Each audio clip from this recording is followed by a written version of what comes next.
पहला विश्व युद्ध यह 28 जुलाई 1914 से 11 नवंबर 1918 तक चला। लगभग 4 साल चले इस युद्ध में 7 करोड़ सैनिकों ने हिस्सा लिया था। ये दुनिया के सबसे घातक और विनाशी युद्धों में से एक था। चलो तो दोस्तों, आज हम संक्षिप्त में जानेंगे कि क्यों ये युद्ध हुआ, क्यों एक देश दूसरे देश को तबाह करने के लिए आमादा हो गया, इसके क्या परिणाम हुए और दुनिया पर इसका क्या असर हुआ। पहला विश्व युद्ध मुख्य रूप से यूरोप के 2 देशों के गुटों में लड़ा गया। इनमें एक गुट था सेंट्रल पावर, जिनमें थे जर्मनी यानी कि जर्मन एम्पायर, ऑस्ट्रिया यानी कि ऑस्ट्रो हंगेरियन एम्पायर और ऑटोमन एम्पायर मतलब आज का तुर्की।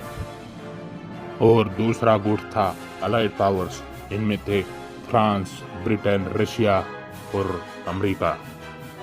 दोस्तों, पहला विश्व युद्ध शुरू होने के कई कारण थे, लेकिन इनमें सबसे पहले आता है इंपेरियलिज्म यानी कि साम्राज्यवाद।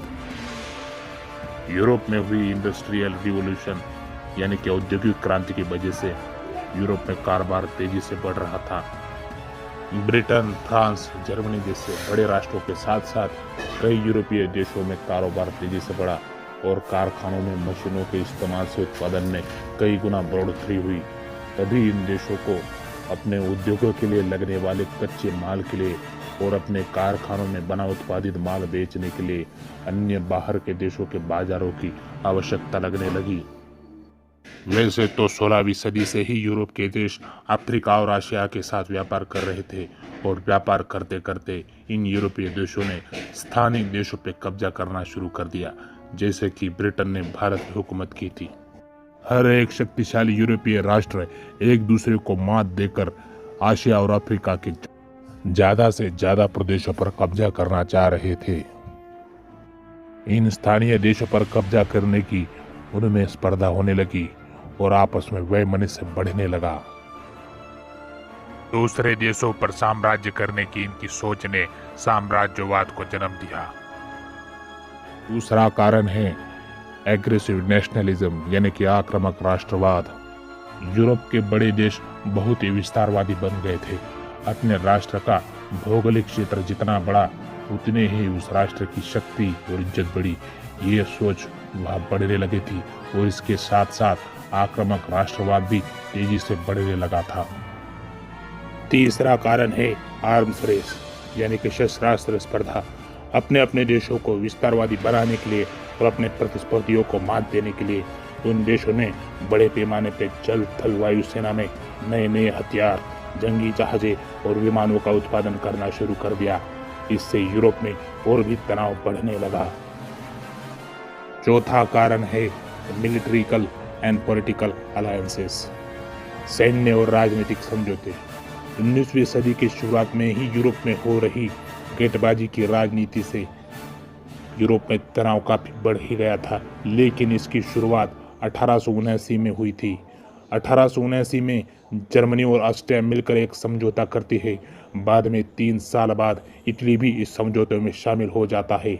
इस समझौते को ट्रिपल अलायंस के नाम से भी जाना जाता है, जो कि 1882 में हुआ था। इस समझौते में इन तीनों देशों ने अपनी सुरक्षा के साथ साथ एक दूसरे की सुरक्षा की भी हमी ली थी। ये एक गुप्त समझौता था, इसलिए बाकी देशों के मन में इस समझौते ने डर और संशय पैदा कर दिया। तभी इसके जवाब में रशिया और फ्रांस ने मिलकर 1894 में एक दोस्ती का गुप्त समझौता कर लिया।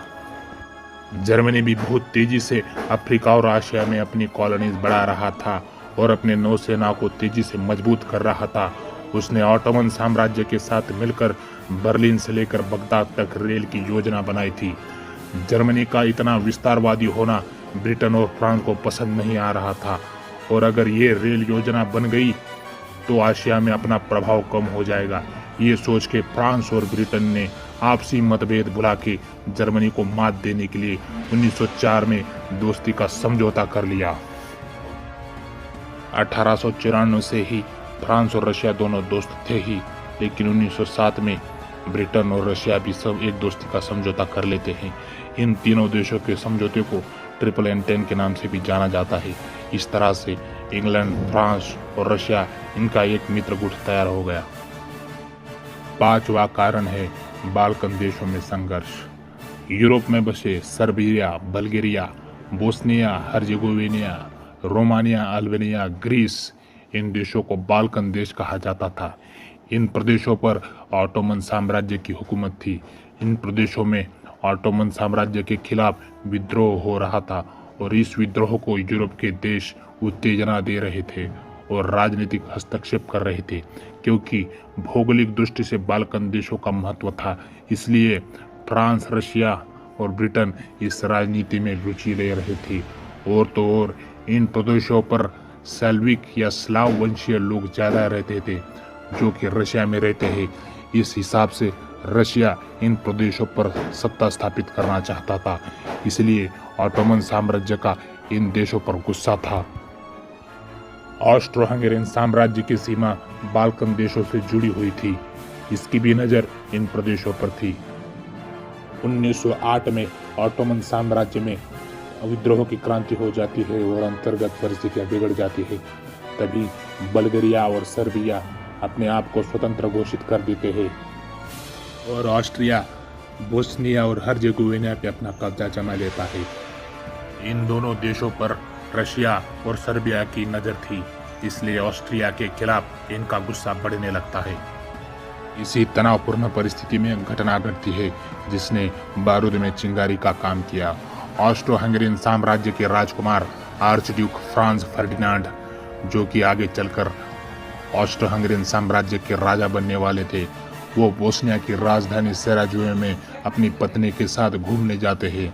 तभी 28 जून 1914 में एक कट्टर जहालवादी सर्बियन नागरिक गैवरिलो प्रिंसिप उनकी हत्या कर देता है।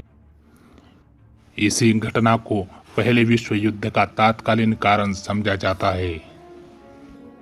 ऑस्ट्रिया सर्बिया से इसका बदला लेने की ठान लेता है। वो सर्बिया को संदेश में कुछ शर्तें रखता है और सिर्फ 2 दिन की मोहलत देता है।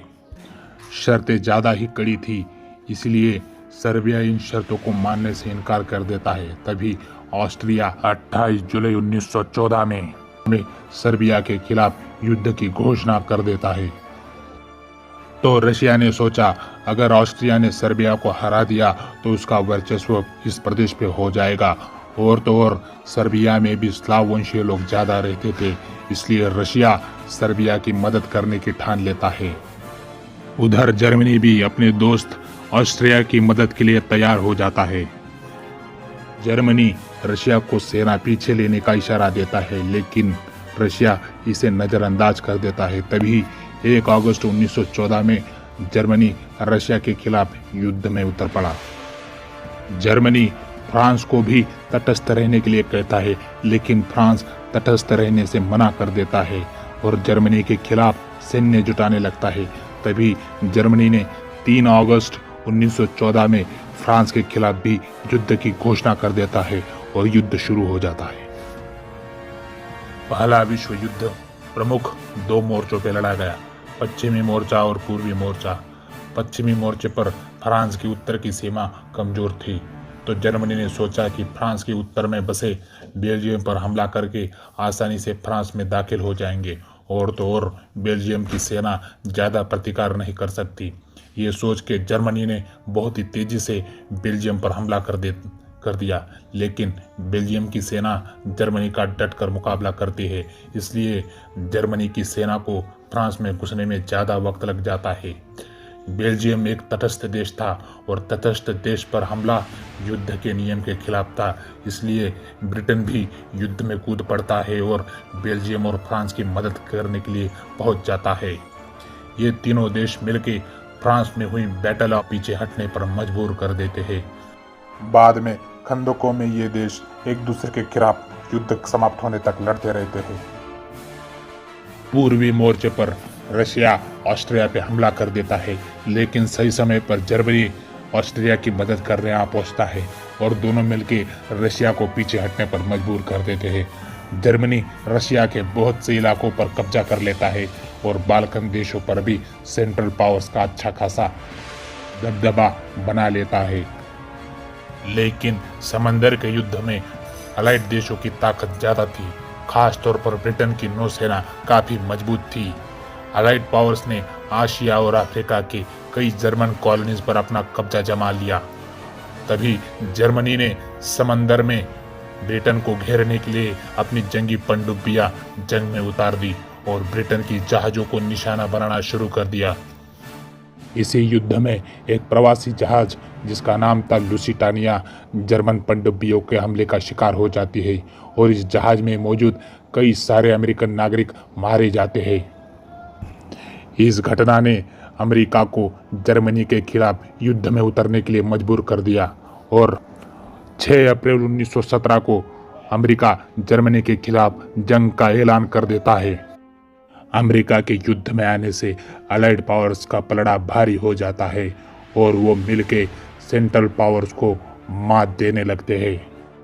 इटली जो पहले ट्रिपल अलायंस का समझौता कर चुका था वो अब अलाइड पावर्स का साथ दे रहा होता है, क्योंकि अलाइड पावर्स ने उसे जीत के बाद में बाल्कन में जो इटालियन बोलने वाले प्रदेश है वो देने का लालच दिया था।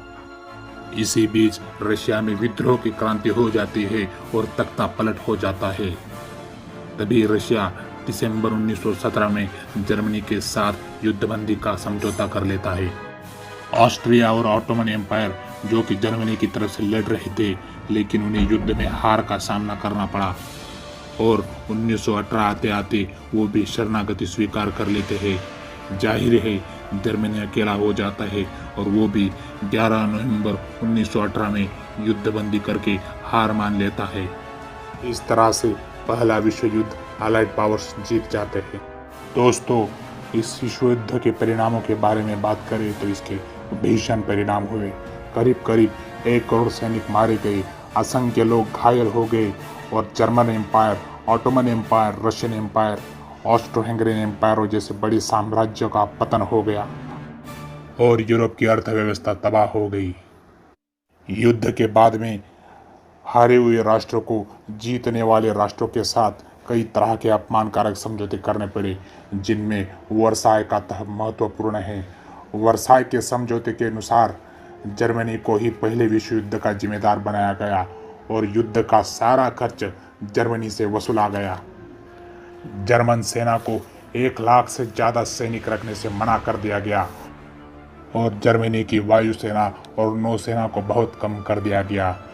यही वर्साय का समझौता जर्मनी के नाराजगी का कारण बना और दूसरे विश्व युद्ध का भी।